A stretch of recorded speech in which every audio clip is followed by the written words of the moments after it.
আসসালামু আলাইকুম ভিউয়ার্স, সবাই আশা করি ভালো আছেন। আমিও খুব ভালো আছি। আজকে আমি আপনাদেরকে রেড সস পাস্তা তৈরি করে দেখাবো। তো চলুন ভিউয়ার্স, ভিডিওটি দেখে নেওয়া যাক।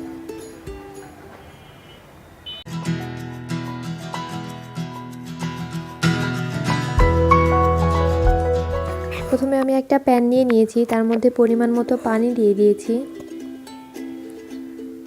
এখানে আমি 3টা পাকা টমেটো নিয়েছি। টমেটোগুলো দেখে নেবেন, এটা খুব লাল দেখে নেবেন। এখন আমি এই পানির মধ্যে টমেটোগুলো দিয়ে দিলাম। টমেটোগুলো সিদ্ধ করে নিতে হবে। দেখুন এটা হয়ে গিয়েছে। এটা এখন আমি উঠিয়ে নিচ্ছি। এটা হয়ে গিয়েছে, এটা বোঝার উপায়, উপরের চামড়াটা কুচকিয়ে যাবে। এবার আমি এই চামড়াগুলো উঠিয়ে নিব। দেখুন ভিউয়ার্স, এটা হয়ে গিয়েছে। এখন আমি এটা ব্লেন্ডারে মিক্সড করে সস বানিয়ে নিব।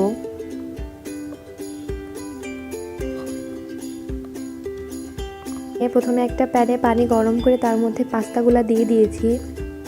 দেখুন পাস্তাগুলো সিদ্ধ হচ্ছে।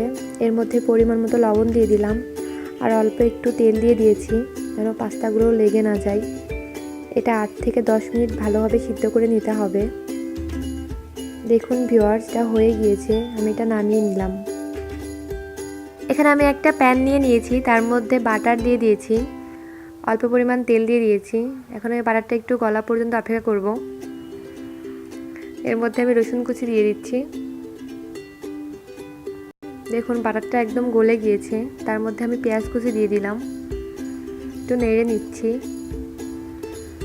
এখানে আমি 1 চা চামচ পরিমাণ আদা রসুন বাটা দিয়ে দিলাম। এটা এখন খুব ভালোভাবে নেড়ে নিচ্ছি, একটু ভাজা ভাজা করে নিব এটা।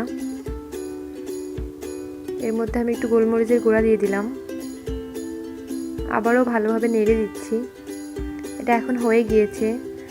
এর মধ্যে আমি যে আগে থেকে টমেটো সসটা করে রেখেছিলাম সেটা এখন দিয়ে দিলাম।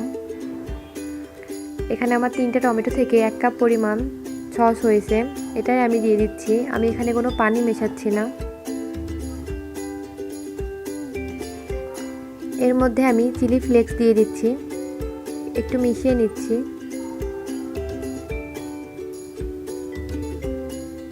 অরেগানো দিয়ে দিচ্ছি। তা আবারও ভালোভাবে মিশিয়ে নিব। পরিমাণ মতো লবণ দিয়ে দিচ্ছি। এখন আমি পাস্তাগুলো দিয়ে দিচ্ছি। এখন এটা খুব ভালোভাবে নেড়ে নিতে হবে। এটা প্রায় হয়ে এসেছে।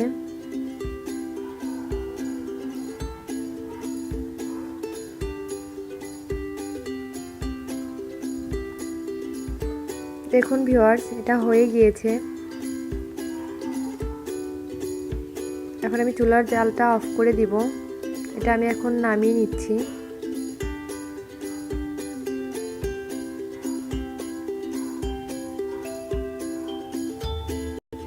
এর মধ্যে এখন আমি একটু চিজ দিয়ে দিচ্ছি, আপনারা চাইলে নাও দিতে পারেন। ধনিয়া পাতা দিয়ে দিচ্ছি।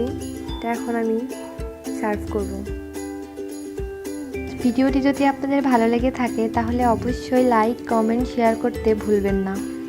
আর আমার চ্যানেলে যারা নতুন এসেছেন, এরকম আরও নিত্য নতুন ভিডিও পেতে অবশ্যই সাবস্ক্রাইব করবেন।